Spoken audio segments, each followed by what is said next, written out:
Hello and welcome to the last episode of Offside and Untap. Just in January, don't panic, it's not going anywhere just yet. I hope you are all well. It's game week 24 and we're fast approaching the business end of the season now. Not many games to go, so team jostling for position behind the top three. Lots of teams involved in that battle for Champions League football. It's very, very exciting to say the least. I hope you're all doing very well. It's been a bit of a strange week for me. Actually had a couple of little things going on, football related. Brian McClair, if any of you know who Brian McClair is, if you're a bit older like myself, absolute legend of the game, ex-Man Utd player, Scottish. Saw him in work last weekend, came into my work. I won't disclose any more details, obviously confidentiality, but spent a little bit of time with Brian McClair. Didn't tell him I was a Newcastle fan. And then I was supposed to be going to Port Vale versus Wimbledon on Tuesday night, but unfortunately Storm Chandra ruined my night out with Righty, so in the end it didn't happen. It's been rearranged for next Tuesday and I can go luckily, so I can get my Sky VIP tickets, get myself back off to the game on the coming Tuesday and try again.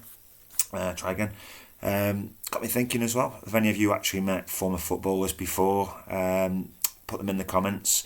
Where did you meet them? Was it at a petrol station? Was it at a game? Current or former players. I've met a couple in the past. Jose Enrique is another one who bumped into many, many years ago in Manchester in Ben Brazil restaurant, having a nice meal. So do come across them now and again, don't you? In fact, any sports people, any former sports people, current sports people, let's open it up. But in football, in particular in footballers, if you've got any, let me know in the comments. Interested to hear out about that. Beer of choice, Offside and Untap, of course. So we're gonna have a beer. Stumbled across this by accident in Sainsbury's. So it's the world's oldest brewery. I'm going to pronounce it probably wrong. I should have looked it up really. Weihenstephaner. I think that's vaguely right how I said that. It's German beer. It's in a 5ml bottle and it's 5.4%. Lovely sounding thing. Never had it before. Probably similar to all the other ones that we've had. German beers, but I'm going to crack it open and see what we've got. See what it's like. I'm not shaking it up too much. Don't want it fizzing everywhere. It's not the F1 podium. So I go. Cheers, everyone.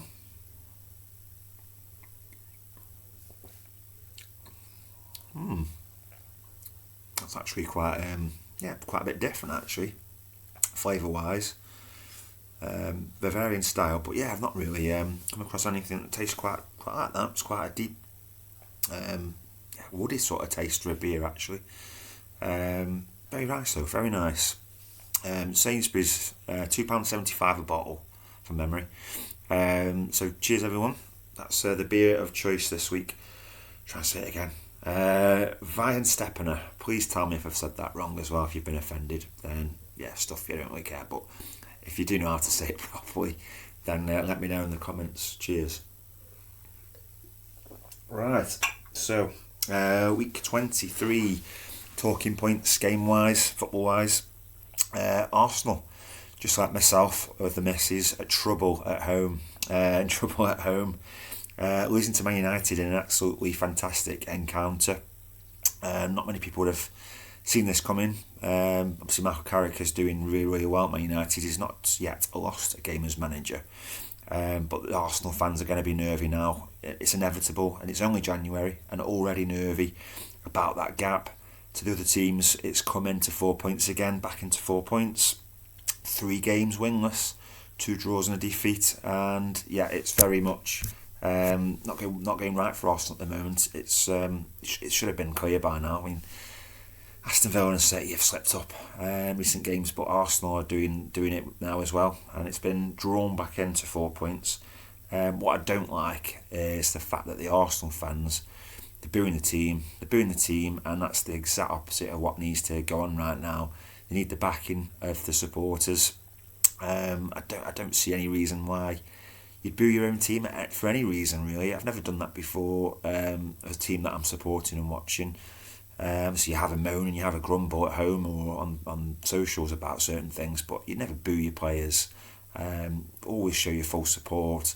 Stay to the end of the game. Never go early. That's another pet hate of mine for supporters, and they leave. Yes, you want to beat the traffic, but yeah, don't leave early. Just run quicker to your car. Just run quicker to your car and get there first, and then get out the car park. So yeah, it's going a little bit sour for Arsenal on the pitch, and a little bit off the pitch as well at the moment. But still got the 4-point gap. You probably would have. They probably would have taken that start of the season, especially Liverpool being far down. But yeah, the other teams are there. Man City cruised it against Wolves. One thing I do think is quite crucial between, particularly City and Arsenal, is the captain of the clubs. Odegaard's the captain of Arsenal. You don't really hear too much from him. You don't really see him being overly vocal in the games that you watch on the pitch. And I think it's time that Arsenal really did have a lead that steps up. A Declan Rice, more vocal. He's always on the pitch and he's always barking the orders, keeping the team going. But Odegaard's got to step up. He's got to get Arsenal into position. See a little bit of lack of experience perhaps, and obviously not winning things as well. Where Bernardo Silva, Man City, he's won the lot, hasn't he? And they've just got that know-how, Man City, and that's a little bit scary for the Arsenal. It really is. Man City still, in my opinion, is still the favourites for me, just because they've been there, done it all, seen it all, and they've added to the team as well. They've gone and got Mark Gahey for centre-back, obviously short on numbers through injury. He comes in, he's shored them up at the back, and then they've got Semenyo who's come in as well, and he's scoring goals just like he was at Bournemouth for fun. And that's along with the likes of the Haalands and the Fodens that they'd already got. So I'm still in that camp that Man City can pull it back and easily pull it around very quickly. Particularly Arsenal's game coming up next, Leeds away. You don't want that, do you? When you really need points. That's going to be a real test of character, a true test of character in that fire pit, that cauldron, Elland Road at the weekend. So, yeah, good luck to you, Arsenal. You need it, I think. Aston Villa, first win at St James's Park in 18 attempts in the Premier League. So, yeah, disappointing for us, Newcastle. Never really looked like doing anything in the game much. And Villa just took the chances better. And a lot of teams have been doing that. Against Newcastle, taking the chances, and we've slept up again. And yeah, we missed Bruno, of course, but as Eddie Howe said, you can't just rely on one player. You've got to have people coming in and seeing to the job as well, in hand. Having said that, Aston Villa, they are title contenders. I don't care what people say, they are in that hunt. They're only 4 points behind, and they did a job on us. And congratulations to Emery and his players in the end. So they're still hanging around to see if the the other two choke above them. Chelsea and Liam Rosenior. We've got João Pedro back on fire. Put him in up top as a number 9. Pedro has been more effective in the number 10 role behind Delap before Delap got injured early in this season, but then since then he went missing large part of the season. Then he's back, come back, scored a couple of goals in Champions League and one at the last weekend as well. And he's got Enzo Fernandez playing in behind him in that 10 role, and that's a really good masterstroke that he's pulled there. He seems to be scoring goals as well, but creating a lot through the middle. And Reece James in the middle of the park defensively. So he's tweaked things. He's done really well with the team. They've got 5 wins out of his 6 first games as manager, and only lost 1 to Arsenal by the goal 3-2 and an impressive display. The young manager, a very young team, and they're thriving and flourishing together. And there's no shocks at all for me if Chelsea do come through and manage to pick off a Champions League spot, the top 4 spot. Big sort of debate this week is will Cole Palmer stay at the club, and he's not even getting in the Chelsea team at the moment. Rumours Man Utd might get a move back to Manchester, back home. See Man City connections from his previous club, but big unrest, not guaranteed a starting spot. And he's definitely one potentially for the summer who could be on the move, whether that is staying in this country. I think they're saying he's homesick. Manchester to London isn't that far, but if you're homesick, you're homesick. Price tag, what would he command, Cole Palmer? I mean, you think that Mason Mount was £75 million for Man United. It's got to be in excess of that, hasn't it, really? If you think about it, the things that Palmer's done that Mount hadn't particularly done in the Premier League. Another young English player, so you're talking 80 million plus, probably 100 million. double what Man City got for him from Chelsea. But yeah, interesting one. Cole Palmer, will he stay, will he go? He's come out and said he wants to stay and he's no unrest, but it's no smoke without fire. And then Liverpool lose again in the Premier League. That's 7 times already in the first 23 games. Not a great defence of the title.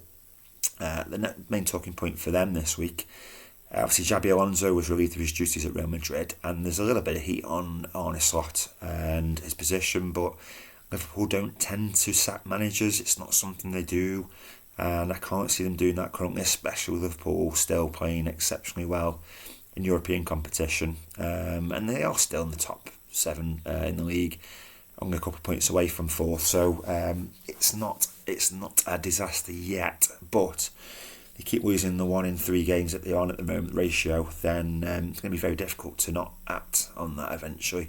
But if Alonso does want the job, he'll hold out till the summer to see what goes on, get them through to then. If Liverpool do get rid of Slot before then, I'm sure he's the main candidate, possibly along with the likes of Gerrard. I mean, is the timing right for Gerrard?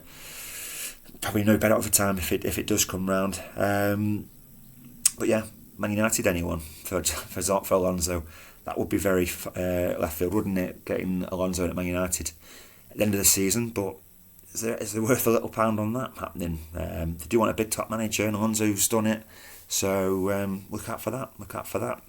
Could that happen?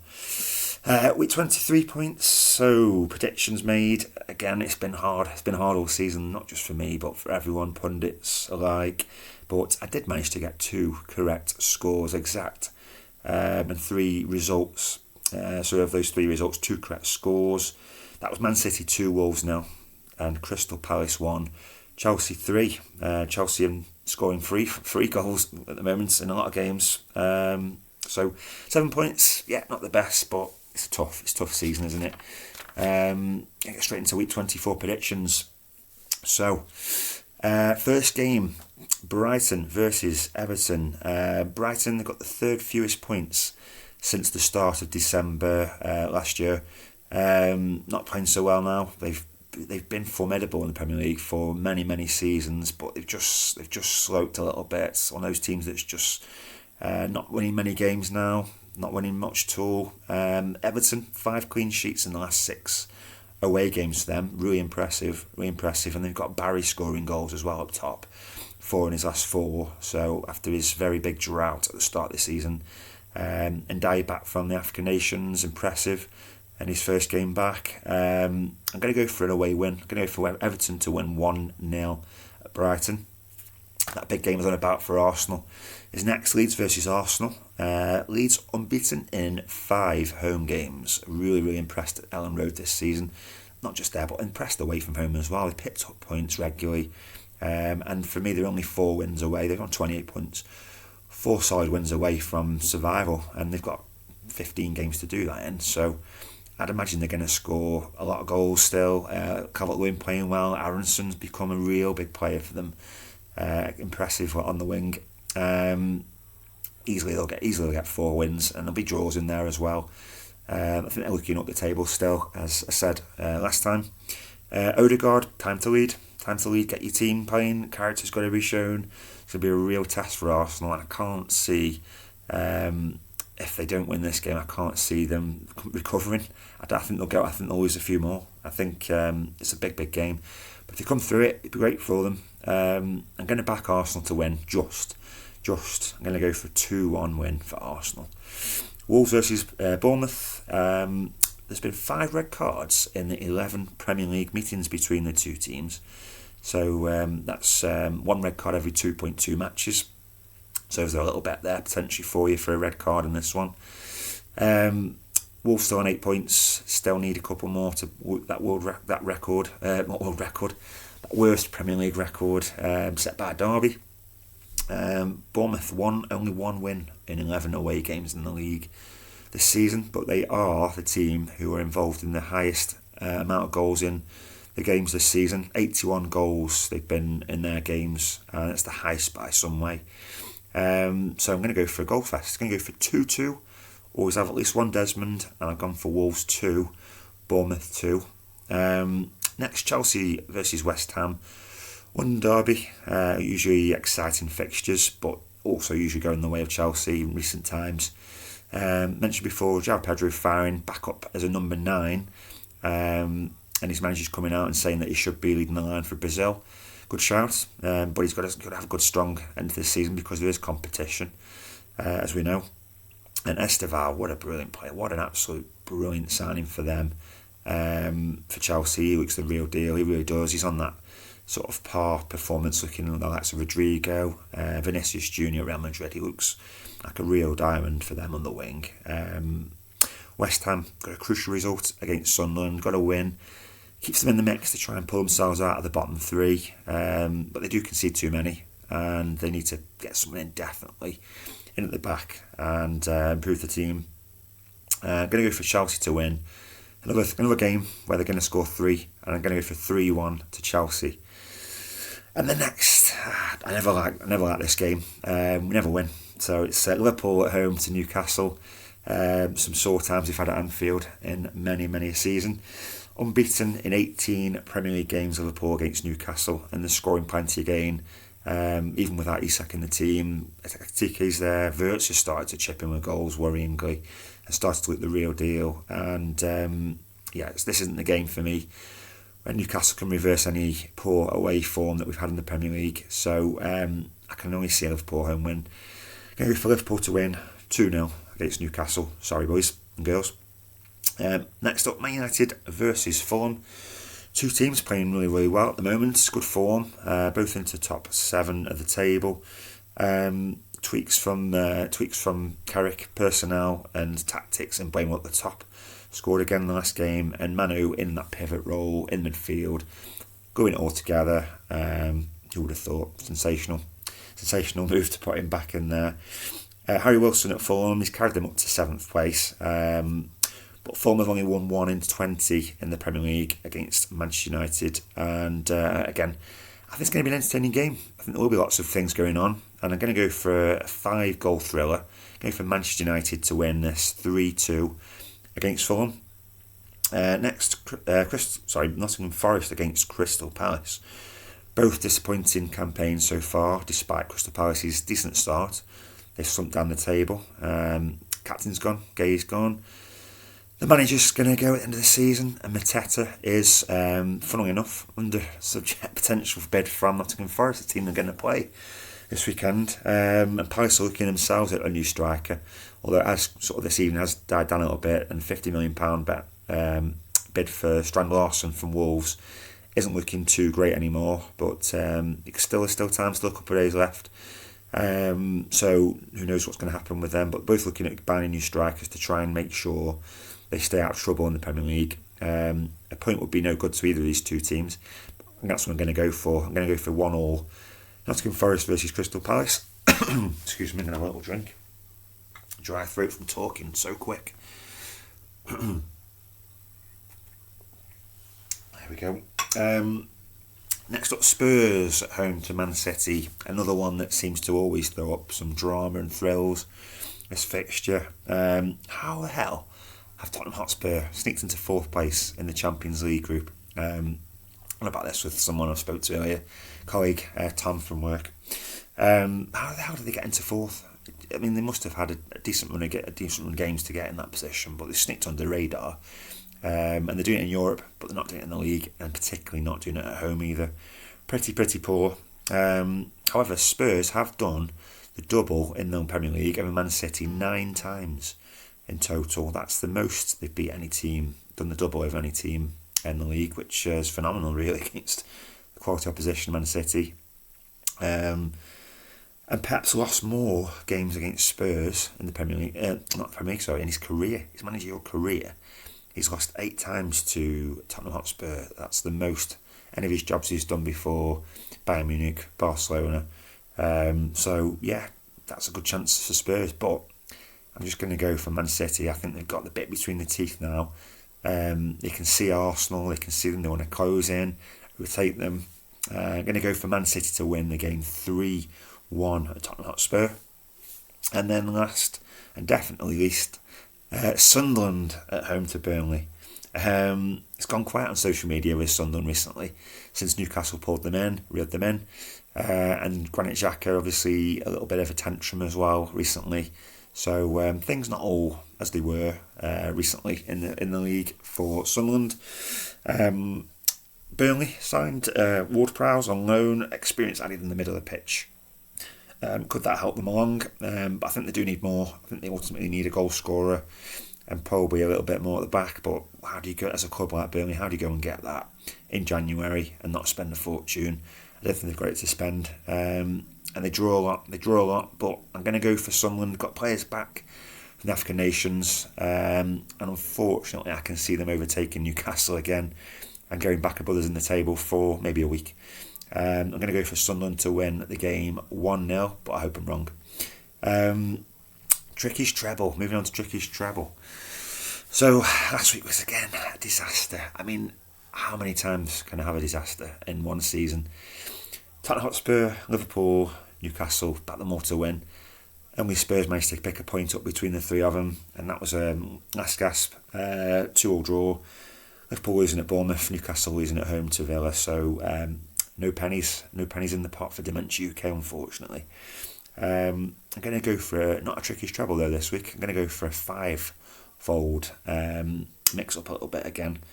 I'm going to go for 5-fold. Ladbrokes acca insurance bet.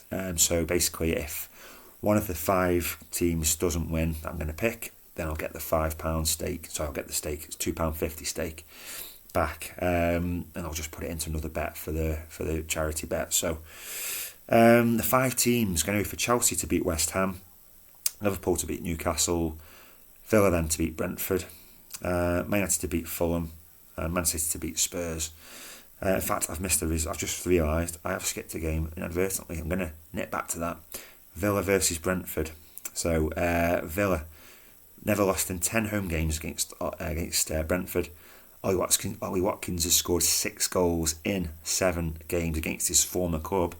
Brentford, only Wolves have lost more away games than them this season. I'm going to go for Villa to win 2-0 home to Brentford. Sorry about that. Didn't deliberately miss you out, Villa and Brentford.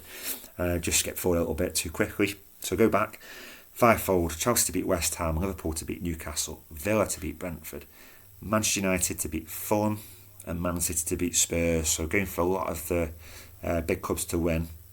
£2.50 stake returns £38.48, of which half would go to Dementia UK, so £19.24.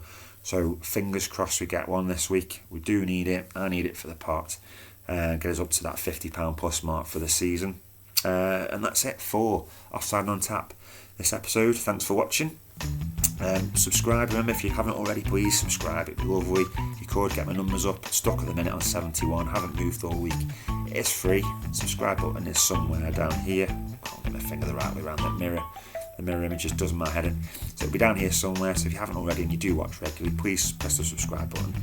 And comment your predictions. Remember, if you do comment your predictions, it's 1 point for a correct result, and 3 points if you get the exact score for that game. So a maximum of 30 points from the 10 Premier League fixtures.